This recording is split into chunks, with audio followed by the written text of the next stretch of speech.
عمرك حسيت انك قاعد في أوضة ضلمة والدنيا مقفولة حواليك وكل الناس مشغولة ومحدش سامع وجعك، وحسيت انك وحيد؟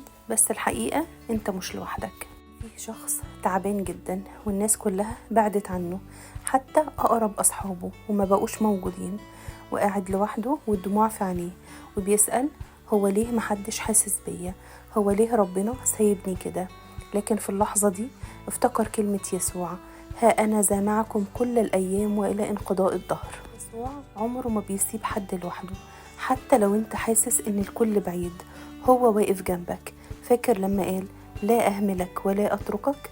الكلمة دي مش لحد غيرك، ليك انت، علشان يطمن قلبك. انت غالي ومش متساب. جرب دلوقتي تقولها من قلبك: يا رب، حتى لو كل الناس بعيدة أنا مصدق إنك جنبي. ساعدني أحس بحضورك وسلامك. الكلمة الصغيرة دي بتفتح باب تعزية عجيب.